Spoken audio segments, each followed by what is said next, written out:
So actually vote centers are, I think, a great innovation, because what that does is it allows voters to vote anywhere in the county. They're no longer tied to a home precinct.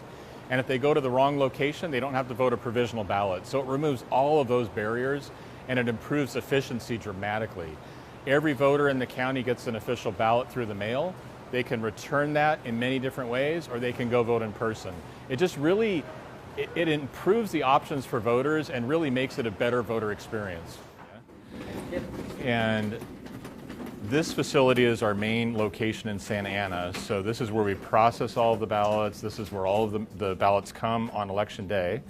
But we're also a vote center. So what you're seeing here is voters actually checking in and coming in to vote. And this facility will be one of 170 locations that we will operate starting on October 30th. This is a packet of what would go out to an in-person voting location.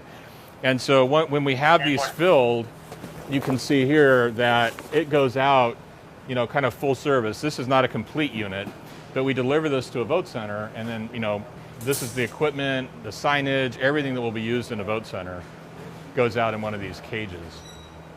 Each one of these pods that you see out here, and by the way, there's hundreds of them that stretch around the entire building. These contain all of the things that you need in one vote center. So we'll drop those at the vote center location, and it will stay on site, kind of like a little storage device, for the entire time. So we're the only county in California that built a full-size replica of a vote center. So this is kind of like, I tell people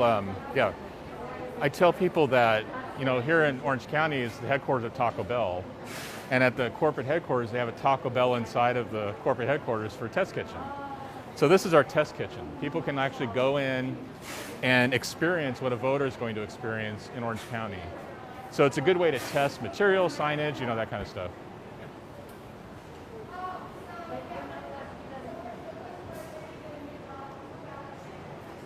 So we've actually moved to a pretty data-rich environment when it comes to selecting vote centers. We go through a series of checks on that address to see how it complies with state law, but also more importantly, does it make sense for voters? Is it an area where, vote by mail usage might be lower, for instance? Is it an area where there's low vehicle traffic or high vehicle traffic, transit opportunities? I mean, we plug all of this to an algorithm that gives us a score on that location. So we've done a lot of work on selection of vote centers, but it's been a challenge because a lot of buildings don't want to open up because of COVID.